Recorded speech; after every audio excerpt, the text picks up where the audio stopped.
الحمد لله نحمده ونستعينه ونستغفره ونؤمن به ونتوكل عليه ونعوذ بالله من شرور أنفسنا ومن سيئات أعمالنا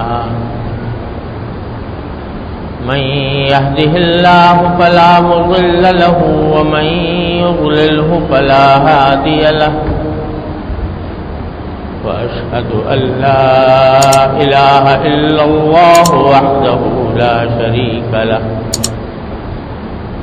ونشهد أن سيدنا وسندنا ونبينا ومولانا محمدا عبده ورسوله صلى الله تعالى عليه وعلى آله وأصحابه وبارك وسلم تسليما كثيرا أما بعد فأعوذ بالله من الشيطان الرجيم بسم الله الرحمن الرحيم وجوه يومئذ ناعمة لسعيها راضية في جنة عالية لا تسمع فيها لاغية فيها عين جارية فيها سرر مرفوعة وأكواب موضوعة ونمارق مصفوفة وزرابي مبثوثة أفلا ينظرون إلى الإبل كيف خلقت وإلى السماء كيف رفعت وإلى الجبال كيف نصبت وإلى الأرض كيف سطحت فذكر إنما أنت مذكر لست عليهم بمسيطر إلا من تولى وكفر فيعذبه الله العذاب الأكبر إن إلينا إيابهم ثم إن علينا حسابهم آمنت بالله صدق الله مولانا العظيم وصدق رسوله النبي الكريم ونحن على ذلك من الشاهدين والشاكرين والحمد لله رب العالمين. بزرگان محترم اور برادران عزیز، السلام علیکم ورحمۃ اللہ وبرکاتہ. یہ سورہ فجر کی سورہ غاشیہ کی آیات ہیں جو میں نے آپ کے سامنے تلاوت کی ہیں. اس کی مختصر تشریح پچھلے جمعہ میں عرض کی تھی اور یہ میں نے بتایا تھا کہ اس سورت میں اللہ تبارک و تعالی نے جہنم اور جنت کے مناظر بیان فرمائے ہیں تاکہ انسان یہاں دنیا ہی میں ان مناظر سے واقفیت حاصل کر کے اپنے آپ کو جہنم سے بچائے اور جنت کی طرف رغبت اور شوق پیدا کرے. تو سورت کے شروع میں تو اللہ تبارک و تعالی نے کچھ جہنمیوں کا ذکر کیا ہے کہ ان کے چہرے مرجھائے ہوئے ہوں گے اور تھکن سے چور ہوں گے اور دہکتی ہوئی آگ میں داخل ہوں گے اور ان کو کھانے کی کوئی اور چیز نہیں ان کے لیے میسر ہوگی سوائے کانٹے دار جھاڑیوں کے، جن سے نہ ان کو ان کے وزن میں کوئی اضافہ ہوگا، نہ کوئی تقویت حاصل ہوگی اور نہ اس سے بھوک مٹے گی. اللہ تعالیٰ ہر مسلمان کو اس سے محفوظ رکھے.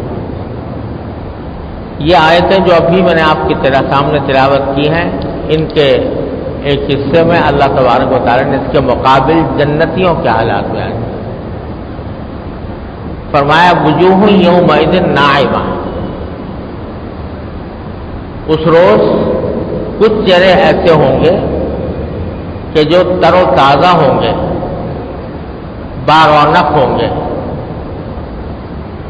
ان کے اوپر اللہ تبارک و تعالیٰ کی دی ہوئی نعمتوں کی مسرت ان سے پھوٹی پڑ رہی ہوگی۔ قرآن کریم نے یہ بات متعدد جگہ پر بیان فرمائی ہے کہ جنت میں جب اللہ کا بندہ پہنچ جائے گا، اللہ تعالیٰ ہم سب کو اپنی رحمت سے پہنچا دے، تو ان کے چہروں سے خوشی پھوٹ رہی ہوگی۔ ایک جگہ قرآن کریم نے اس کے لیے استعمال فرمایا یحبرون، یہ عربی زبان میں اس بات کو کہا جاتا ہے کہ کسی شخص کو اتنی خوشی حاصل ہو، اتنی مسرت ملے، اتنا لطف آئے کہ اس کے چہرے سے پھوٹ رہا ہو، وہ لطف، وہ مزہ، وہ کیفیت اس کے چہرے سے پھوٹ رہی ہو۔ اور ایک اور جگہ فرمایا کہ وہ تعریف فی وجوہہم نظرۃ النعیم، جنتیوں کے چہروں پر تم نعمت کی شادابی پہچان لو گے، یعنی دور سے پتہ چل جائے گا کہ یہ آدمی بڑے عیش و آرام میں ہے، بڑی مسرت میں ہے، بڑی راحت میں ہے، اس کے چہرے ہی سے وہ چیزیں ابل رہی ہوں۔ تو حقیقی مسرت تو اللہ تبارک و تعالیٰ اپنے رحمت سے ہمیں عطا فرمائے تو وہ جنت ہی کی مسرت ہے۔ دنیا کے اندر جتنی بھی نعمتیں انسان کو میسر آتی ہیں، جو کوئی لطف کی کوئی مزہ آتا ہے، کوئی لطف آتا ہے، کوئی راحت ملتی ہے، یہاں وہ راحت کامل ہوتی ہی نہیں، کامل نہیں ہوتی کوئی راحت، کیونکہ ہر راحت کے ساتھ کسی نہ کسی اندیشے کا کانٹا چبھا ہوتا ہے۔ آدمی فرض کرو کھانا کھا رہا ہے اور بڑا لذیذ کھانا ہے، مزہ بھی آ رہا ہے، لذت تو مل رہی ہے، لیکن ساتھ ہی شعوری یا غیر شعوری طور پر انسان کے دل میں یہ اندیشہ ہوتا ہے کہ زیادہ کھا لوں گا تو کہیں بدہضمی نہ ہو جائے اور پیٹ خراب نہ ہو جائے۔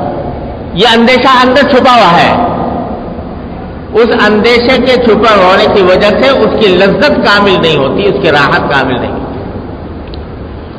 اللہ تبارک و تعالیٰ نے جنت میں، اچھا دوسرے یہ کہ اس راحت میں جو انسان لذت حاصل کر رہا ہے، کھانے کی لذت حاصل کر رہا ہے، تو یہ بھی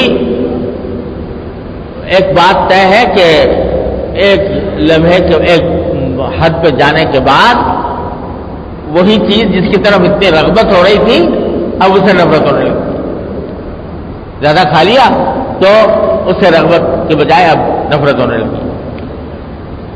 نتیجہ یہ کہ یہاں کوئی بھی راحت، کوئی مزہ کامل نہیں، اور اللہ تبارک و تعالیٰ جو وہاں پر نعمتیں عطا فرمائیں گے اس میں کوئی کھٹکا نہیں۔ ایک عجیب بات جو قرآن کریم نے بار بار ذکر کی ہے وہ یہ ہے کہ جنت والوں کو لا خوف علیہم ولا ہم یحزنون، نہ ان کو خوف ہوگا آئندہ کا کہ یہ ہو جائے، یہ نہ ہو جائے، وہ نہ ہو جائے، کوئی خوف نہیں کسی بھی چیز کا، ولا ہم یحزنون، نہ ان کو کوئی غم ہوگا۔ غم ہوتا ہے کسی ماضی کے واقعے کے اوپر کہ پہلے کوئی واقعہ ایسا آ گیا جس سے انسان غمزدہ ہو گیا، تو وہاں غم بھی نہیں کسی پچھلے واقعے کا، کیونکہ اگر دنیا میں تھوڑی بہت کوئی تکلیفیں اٹھائی بھی تھیں ان کا غم بھی ہوا تھا وہاں دنیا کے اندر، وہاں جا کر تو اس کا احساس ہی مٹ جائے گا۔ بعض روایات میں آتا ہے کہ اللہ تبارک و تعالیٰ کسی ایسے شخص کو لائیں گے کہ جس نے دنیا میں کبھی کوئی مزہ نہیں چکھا، مصیبتوں میں زندگی گزری، اس کو بلائیں گے اور فرشتوں سے کہیں گے کہ ذرا اس کو ایک چکر جنت کا لگا کے لے آؤ۔ وہ جنت کا چکر لگا کر لائیں گے، اس سے پوچھیں گے بھئی کیسی گزری، تو کہا جی میری ساری زندگی بری راحت و آرام میں گزری ہے، کوئی تکلیف نہیں، کوئی صدمہ نہیں، کوئی غم نہیں، آرام سے گزرا۔ تو جو غم دنیا کے اندر اٹھائے تھے یا جو تکلیفیں یہاں پر صحیح تھیں، جنت میں جا کر ان کا احساس ہی مٹ جائے گا، لا يحزنون، کوئی غم نہیں ہوگا۔ اور دوسری چیز کہ آئندہ کے لیے اندیشہ ہوتا ہے۔ کوئی انسان ایسا نہیں جس کو دنیا میں کوئی نہ کوئی اندیشہ نہ لگا ہوا ہو، کوئی نہ کوئی اندیشہ لگا رہتا ہے۔ ملازمت کر رہا ہوں، ملازمت چھوٹ نہ جائے، یہ جو میں روزی حاصل ہو رہی ہے کہیں کسی طرح سے بند نہ ہو جائے، صحت مند ہوں کہیں بیمار نہ ہو جاؤں، وغیرہ وغیرہ۔ کوئی بھی انسان کسی اندیشے سے کبھی خالی نہیں ہوتا، لیکن وہاں اللہ تعالیٰ فرماتے ہیں کوئی اندیشہ نہیں، لا خوف علیہم، کوئی خوف نہیں۔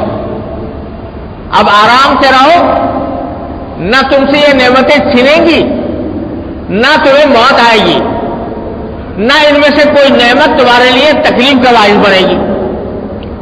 لہذا جو اگر کھانے کو دیا جا رہا ہے اللہ تبارک و تعالیٰ کی طرف سے فرمایا لہم ما یشتہون، جو چاہیں گے کھانے کو بھی ملے گا، پینے کو بھی ملے گا۔ تو لہم ما یشتہون، جو چاہیں گے ملے گا۔ تو وہ جو ملے گا اس کے بارے میں یہ ہے کہ اس کی لذت ختم نہیں ہو، جتنا بھی کھا لو لذت ختم نہیں ہو۔ یہ اندیشہ نہیں کہ بیمار ہو جائیں گے، بیماری کا تصور ہی نہیں، یہ ہے نعمت۔ تو جب وہ نعمتیں حاصل ہوں گی، ایسی نعمتیں جن میں نہ خوف ہے، نہ غم ہے، نہ کسی تکلیف کا کوئی کانٹا اس میں لگا ہوا ہے، وہ جب نعمت حاصل ہوں گی تو چہرے کھل اٹھیں گے، چہروں کے اندر، چہروں کے اوپر شادابی آ جائے گی، تر و تازہ چہرے ہوں گے، دیکھ کر آدمی پہچان لے گا کہ یہ شخص بڑی عیش و آرام میں ہے۔ تعرف فی وجوہہم نضرۃ النعیم، اس کو قرآن کریم فرماتا ہے وجوہ یومئذ ناعمہ، چہرے اس دن یعنی جنتیوں کے چہرے کیسے ہوں گے؟ ناعمہ، تر و تازہ، شاداب، نعمتوں کی مسرت سے بھرپور، ایسے نعمت، ایسے چہرے ہوں گے۔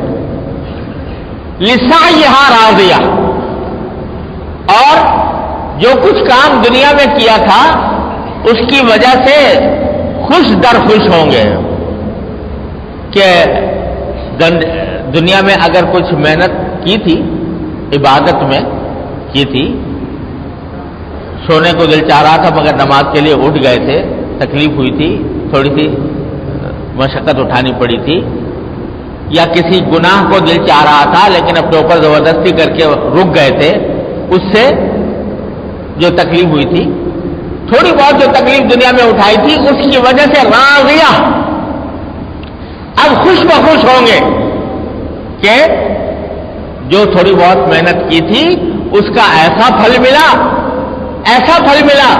کہ اس کا تصور بھی نہیں تھا۔ لسعیہا راضیہ، اپنے کاموں میں، اپنے کاموں کی وجہ سے خوش ہوں گے۔ اور خوش ہونے کی جگہ اس کو دوسری جگہ سورہ قاریہ میں فرمایا فَهُوَ فِي عِيشَةٍ رَاضِيَةٍ، کہ وہ من پسند زندگی میں ہوں گے، یعنی ہر وہ چیز جو پسند ہو وہ ملے گی، اور اس میں کوئی بھی کھٹک نہیں ہوگی۔ صحیح بخاری میں حدیث آتی ہے کہ ایک مرتبہ نبی کریم صلی اللہ علیہ وسلم صحابہ کرام کے سامنے جنت کا ذکر فرما رہے تھے، اور اس میں آپ نے ذکر فرمایا کہ جو چاہے گا انسان، جو نعمت بھی چاہے گا اس کو ملے گی۔ تو پھر آپ نے ایک واقعہ سنایا کہ جنت میں ایک آدمی جائے گا جو کسان ہوگا، کاشتکاری کرتا، تو جب وہاں پہنچے گا اللہ میاں ساری نعمتیں اس کو دیں گے، کھانے کی، پینے کی، آرام دہ گھر وغیرہ وغیرہ وغیرہ، تو بعد میں کہے گا اللہ میاں سے کہ یا اللہ میرا تو دل چاہ رہا ہے کہ میں کھیتی اگاؤں۔ دنیا میں کھیتی کیا کرتا تھا، کھیت اگاتا تھا، تو وہاں پر بھی جا کے تمنا کرے گا کہ میرا دل چاہ رہا ہے کہ کھیتی اگاؤں. تو اللہ تعالیٰ کہیں گے خدا کے بندے جتنی نعمتیں تجھے دے رکھی ہیں پھر بھی تجھے کھیتی اگانے کی ضرورت ہے. تو مگر وہ کیا کہ جی وہ کیا کروں دل چاہ رہا ہے. کہا کہ اچھا چل یہ بیج ڈال زمین کے اندر اور کھیتی ہوگا. تو وہ بیج ڈالے گا زمین میں اور زمین میں بیج ڈالتے ہی وہ کھیتی اگنی شروع ہو جائے گی اور تھوڑی دیر کے اندر دیکھتے ہی دیکھتے وہ بڑی ہو جائے گی, دیکھتے ہی دیکھتے پک جائے گی اور اس کے اندر سب جو کچھ وہ پیدا ہوا کرتا ہے وہ سب پیدا ہو جائے گا اور اس کو کٹائی کا بھی وقت اس کا فوراً آ جائے گا. تو اللہ تعالیٰ فرمائیں گے لے یہ کھیتی بھی لے لے اور فرمائیں گے کہ اے آدم کے بیٹے تیرا پیٹ کسی اور چیز سے نہیں کسی چیز سے نہیں بھر سکتا. تو اللہ تبارک و تعالیٰ جو چاہے گا بندہ وہ ملے گا اس کو. تو لسعیہا راضیہ اپنی جو کوشش دنیا میں کی تھی اس کی بنا پر راضی ہوگا خوش بخوش ہوگا.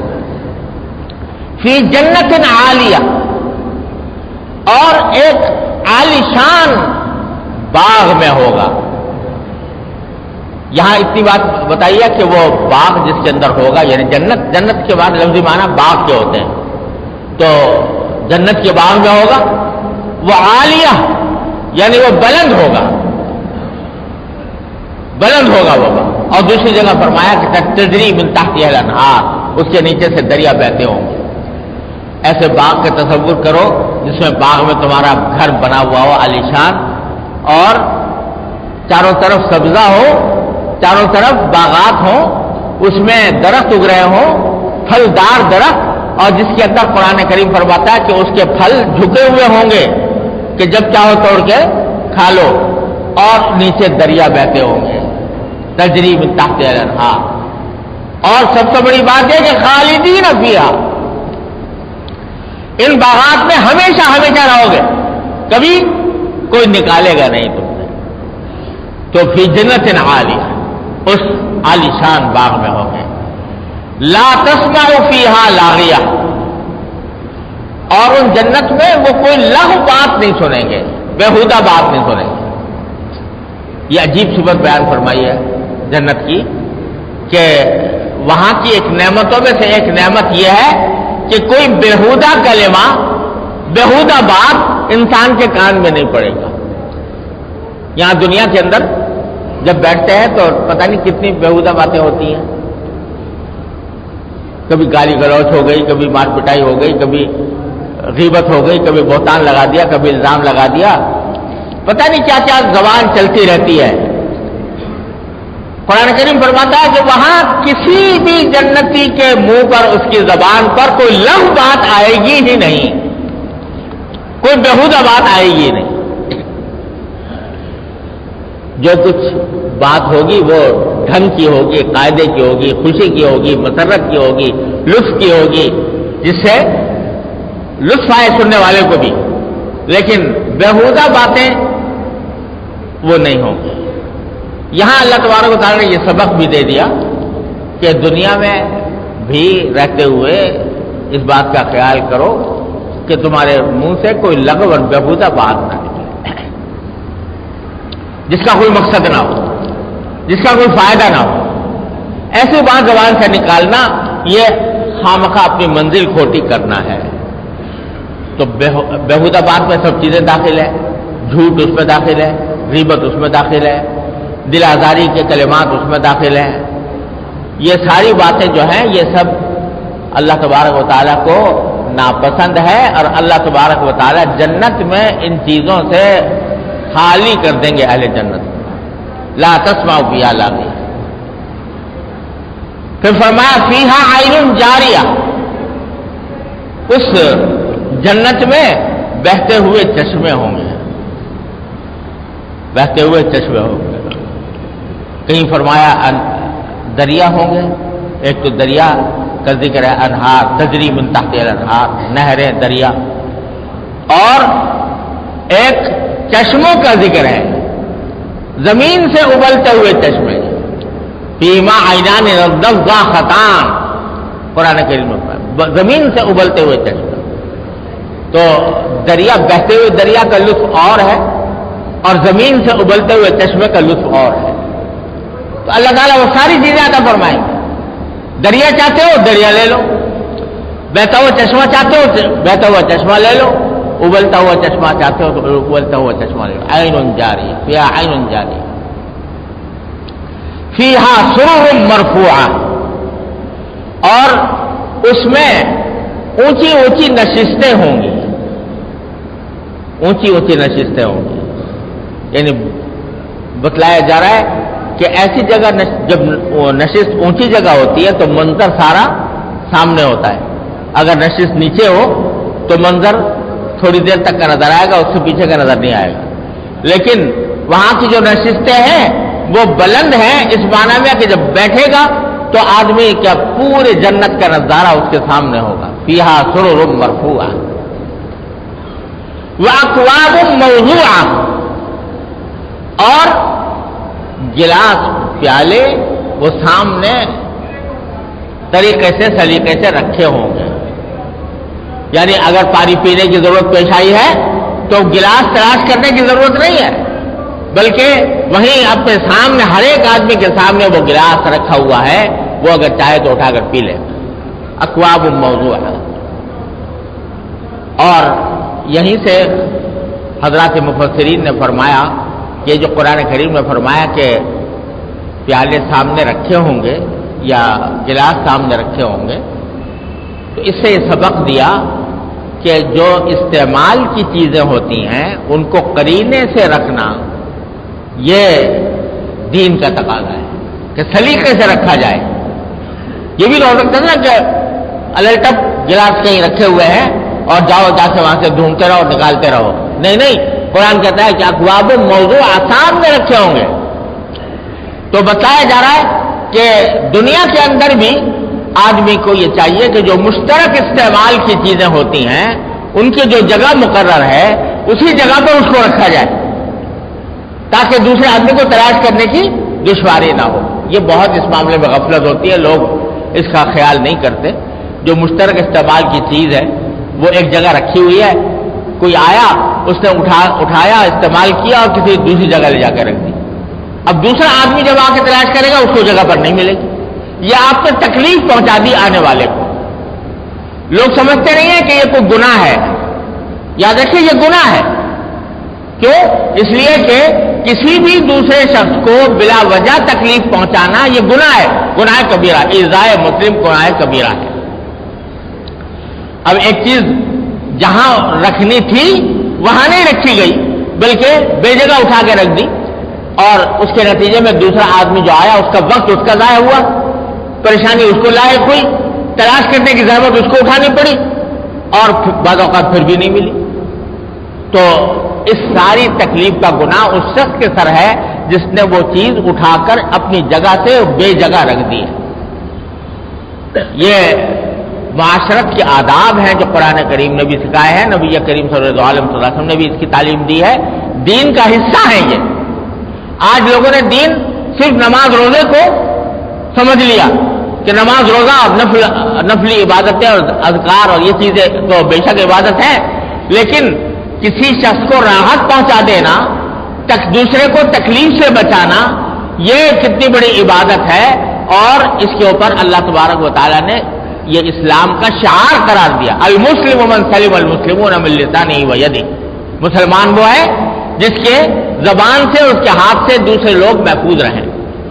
تو اس واسطے یہ معاشرت کے آداب میں داخل ہے. جیسے مثلا آپ غسل خانے میں ہے، ایک مشترک غسل خانہ ہے، اس میں لوٹا ایک خاص جگہ پر رکھا جاتا ہے، وہاں سے اٹھا کے کہیں اور رکھ دیا. صابن کسی خاص جگہ رکھا جاتا ہے، وہاں سے اٹھا کے رکھ دیا. تولیہ کہیں اٹھا کر بے جگہ پھینک دیا. تو اس سے یہ گناہ ہے. یہ یعنی صرف یہی بات نہیں کہ بد اخلاقی ہے، گناہ ہے یہ. اس واسطے کہ دوسرے آدمی کو تکلیف ہوگی، اس کو تکلیف پہنچانے کا گناہ ہوگا. تو قرآن کہتا ہے کہ موضوع جگہ پر رکھے ہوئے ملیں گے، ہر چیز جگہ پر رکھی ہوئی ملے گی. وَنَمَارِقُ مَصْفُوفَةٌ، اور تکیے صف بصف کر کے قطار اندر قطار رکھے ہوں گے. تکیے صف بصف کر کے رکھے ہوں گے. یہاں بھی تعلیم دی گئی کہ جب کوئی چیز رکھنی ہو تو اس کو سلیقے سے رکھا جائے. وہ تو یہ بھی سکتا تھا کہ وہ پڑے ہوئے ہیں الٹپ، لیکن قرآن کہتا ہے نمارق و مصفوفہ. دیکھو اللہ تبارک و تعالیٰ نے قدم قدم پر ہم کو نظم اور ضبط کی تعلیم دی ہے. اب دیکھو ابھی نماز کے لیے ہم کھڑے ہوں گے تو کتنی تاکید فرمائی گئی ہے اس بات کی کہ صفوں کو سیدھا رکھو، مونڈے سے مونڈا ملنا چاہیے، ٹخنے سے ٹخنا ملنا چاہیے، ایک ساتھ کھڑے ہو. وہ تو یہ بھی سکتا تھا کہ بھیڑ جمع ہو گئی اور سب نے مل کے پڑھ لی نماز، لیکن رسول کریم صلی اللہ علیہ وسلم نے تلقین فرمائی کہ لَتُصَوُّنَّ صُبُوعَكُمْ أَوْ لَيُخَالِفَنَّ اللَّهُ بَيْنَ وُجُوهِكُمْ. صفوں کو سیدھا رکھنے کا اہتمام کرو ورنہ اللہ تعالیٰ تمہارے دلوں میں تفریق پیدا کر دے گا. یعنی اگر سب سیدھی نہیں کرو گے تو بالآخر مسلمانوں کے درمیان تفرقہ ہوگا اور ان کے درمیان نزاعات اور اختلافات ہوں گے، تنازعات ہوں گے. تو سب سیدھا نہ رکھنے کا ایک وبال یہ ہوتا ہے کہ مسلمانوں کے درمیان تفرقہ پیدا ہو جائے. تو سیدھا رکھنے کا اہتمام کر دیا اور قرآن کریم نے اس کو اتنا پسند قرار دیا کہ سورہ صافات اس پہ نازل فرمائی. وہ صافات صفن، قسم ہے ان لوگوں کی جو صف بنا کر کھڑے ہوتے ہیں. قسم کھائی اللہ تعالیٰ نے ایسے لوگوں. تو اللہ تعالیٰ نے اور اللہ کے رسول صلی اللہ علیہ وسلم نے ہمیں نظم و ضبط کی تعلیم دی ہے کہ ہر کام میں جب ہم کوئی کام کریں اور اجتماع ایک سے زیادہ افراد ہوں تو نظم و ضبط کے ساتھ کریں، صف بنائیں اور صف بنا کر کام کریں. کسی جگہ اگر آپ گئے ہیں اور وہاں پر بہت سے لوگوں کو جانا ہے تو یہ سنت کی تعلیم ہے، قرآن کی تعلیم ہے کہ صف بنائی جائے، لائن بنائی جائے، لائن کے اندر کھڑے ہو کر اپنی باری کا انتظار کیا جائے. اب آدمی چاہتے ہیں کہ لائن توڑ کے کسی طرح آگے بڑھ جاؤں اور میں آگے بڑھ کر اپنا کام نکال لوں.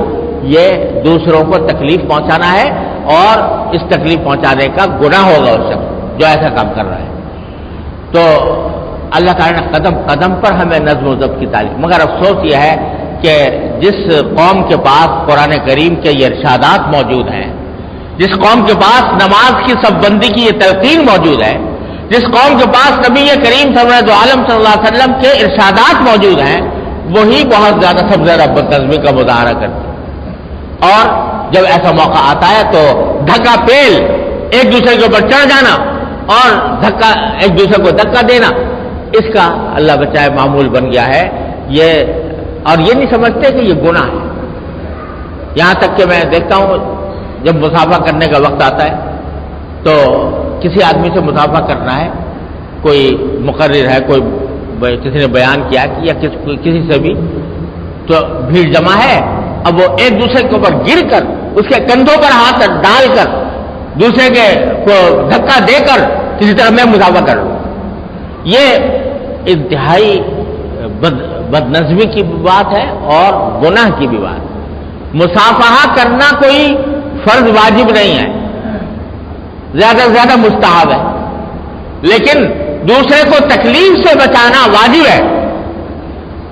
اگر فرض کرو ساری زندگی مصافحہ نہ کیا کوئی گناہ نہیں ملے گا، لیکن اگر کسی ایک شخص کو تکلیف پہنچا دی اپنے مصافحہ کرنے کی خاطر، اس کے گردن پر ہاتھ مار دیا جس سے اس کو تکلیف ہو گئی، تو وہ گناہ ایسا ہے کہ توبہ سے بھی معاف نہیں ہوتا جب تک کہ وہ شخص معاف نہ کرے جس کو تکلیف پہنچائی گئی ہے. تو میرے بھائیوں اور عزیزوں، قرآن و سنت کو جب ہم پڑھیں اور سیکھیں تو اس سے نکلنے والے جو سبق ہیں ان کو سیکھنے کی ضرورت ہے، ان کے اوپر عمل پیرا ہونے کی ضرورت ہے. محض پڑھ لینا کافی نہیں ہے بلکہ اس کو سمجھنا ضروری ہے. تو اللہ تعالیٰ فرماتے ہیں کہ وہاں پر ہم نے صف بصف تکیے بھی رکھے ہوئے ہیں، وزرابی مبثوثہ، اور قالین بچھے ہوئے ہیں. یعنی جہاں رہائش کی جگہ ہے وہاں پر اعلیٰ درجے کے قالین وہاں پر اللہ تعالیٰ نے بچھائے ہیں. یہ ہلکا سا کسی جھلک دکھائی ہے اللہ تبارک و تعالیٰ نے جنت کے مناظر کی. اور حقیقت تو یہ ہے کہ جہاں جہاں قرآن کریم نے جنت کے مناظر کی جھلک دکھائی ہے تو بس ایک ہلکی سی جھلک دکھاتے ہیں اور آگے بڑھ جاتے ہیں. کیوں؟ اس لیے کہ حقیقی منظر تو انشاءاللہ وہیں جا کے نظر آئے گا. اور حدیث میں یہ فرما دیا گیا کہ اللہ تعالیٰ فرماتے ہیں کہ میں نے اپنے بندوں کے لیے وہ نعمتیں تیار کی ہے مالا عین رأت، جو آج تک کسی آنکھ نے دیکھی نہیں، ولا اذن سمعت، کسی کان نے سنی نہیں، ولا خطر علی قلب بشر، نہ کسی بشر کے دل پر اس کا خیال گزرا.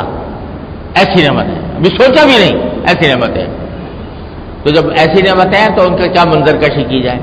لہذا اللہ تبارک و تعالیٰ اس کی چھوٹی سی جھلک دکھاتے ہیں اور اس کے بعد آگے گزر جاتے ہیں کہ تم کیا سمجھو گے ان کو، چونکہ ان نعمتوں کو اگر زبان سے بیان کیا جائے تو تمہاری سمجھ میں بھی نہیں آ سکتی. لہذا جو سمجھ سکتے ہو اس کے حساب سے کوئی تھوڑی تھوڑی بتا دیتے ہیں اللہ میاں. تو وہ اس طرح بتائی ہے اللہ تبارک و تعالیٰ نے، اس لیے بتائی ہے تاکہ دل میں اس کی کا شوق پیدا ہو، اس کی رغبت پیدا ہو، اس تک پہنچنے کے لیے آدمی کام کرے. اللہ تبارک و تعالیٰ اپنے فضل و کرم سے، اپنی رحمت سے ہمیں وہ کام کرنے کی توفیق عطا فرمائے جو اس جنت تک پہنچانے والے ہیں. حدیث میں رسول کریم صلی اللہ علیہ وسلم یہ دعا تلقین فرمائی ہے کہ یا اللہ میں آپ سے جنت مانگتا ہوں اور اس جنت کی طرف قریب کرنے والے جو اعمال ہیں وہ عمل مانگتا ہوں جو مجھے اس جنت سے قریب کرے. اللہ تعالیٰ اپنے فضل و کرم سے، اپنی رحمت سے ہم سب کو اس کی توفیق عطا فرمائے. وآخر دعوانا الحمدللہ.